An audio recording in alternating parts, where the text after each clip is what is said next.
প্রথম খবর, Bharat dynamics limited এবং প্রতিরক্ষা গবেষণা ও উন্নয়ন সংস্থার অধীনে নৌবিজ্ঞান ও প্রযুক্তিগত পরীক্ষাগার একটি জলজ বিমান ব্যবস্থার নকশা এবং উন্নয়নের জন্য একটি সহযোগিতামূলক কর্মসূচি নিয়ে এগিয়ে যাওয়ার সাথে সাথে ভারতের আদিবাসী মানবহীন সিস্টেম পোর্টফোলিও ডুয়াল ডোমেন প্ল্যাটফর্মের একটি নতুন শ্রেণীর সাথে প্রসারিত হতে চলেছে।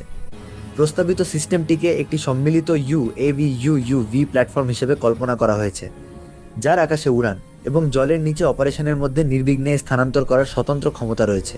এই ক্ষমতা সিস্টেমটিকে মানহীন প্ল্যাটফর্মের একটি অত্যন্ত বিশেষ শ্রেণীতে স্থান দেবে, যা এটিকে কোনো হোস্ট প্ল্যাটফর্ম দ্বারা পুনরুদ্ধার বা পুনঃলঞ্চের প্রয়োজন ছাড়াই আকাশ সমুদ্র ইন্টারফেস জুড়ে মিশন পরিচালনা করতে সক্ষম করবে।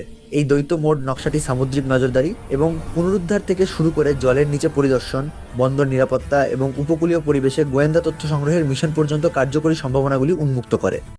দ্বিতীয় খবর, ভবিষ্যতের যুদ্ধক্ষেত্রের দ্রুত বিকশিত প্রকৃতির প্রতিক্রিয়ায় ভারতীয় সেনাবাহিনী একটি নতুন প্রজন্মের multimode multifunction weapon locating radar WLR সংগ্রহের জন্য পদক্ষেপ নিচ্ছে, যা MMLR হিসাবে মনোনীত করা হবে। আধুনিক সংঘাতের পরিস্থিতিতে দ্রুত মোতায়েনের চক্রের সাথে অত্যন্ত কৌশলগত হুমকির সম্ভাবনা রয়েছে বলে আশা করা হচ্ছে। সেন্সরগুলির উপর প্রিমিয়াম রাখবে, যা একই সাথে একাধিক লক্ষ্যবস্তু শনাক্ত করতে, ট্র্যাক করতে এবং শ্রেণীবদ্ধ করতে পারে এবং তীব্র প্রতিহত ব্যবস্থার অধীনে বেঁচে থাকতে পারে। বর্তমানে ভারতীয় সেনাবাহিনীর আর্টিলারি ইউনিটগুলি বিভিন্ন হুমকি বিভাগের জন্য পৃথক রাডার সিস্টেম পরিচালনা করে। ব্যাটলফিল্ড সার্ভিলেন্স রাডার BFSR মূলত সীমিত আকাশ হুমকি যেমন হেলিকপ্টার, সেই সাথে সৈন্য, যানবাহন এবং ট্যাঙ্ক সহ স্থল ভিত্তিক হুমকি শনাক্ত করার জন্য মোতায়েন করা হয়। অন্যদিকে অস্ত্র শনাক্তকারী রাডারগুলি শত্রু মর্টার, বন্দুক এবং রকেট শনাক্ত করার জন্য কাজ করে।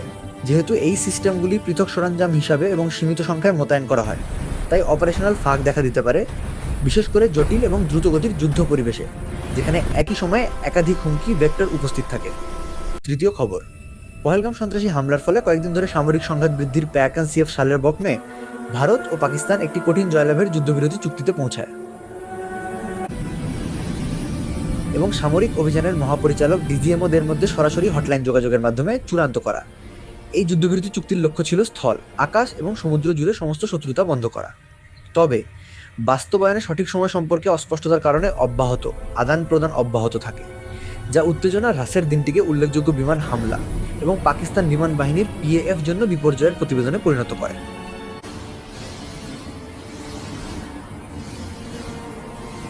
যার ফলে লঙ্ঘনের প্রতিক্রিয়ায় ভারতীয় বিমান বাহিনী IAF-PF ঘাঁটি লক্ষ্য করে হামলা চালিয়েছে।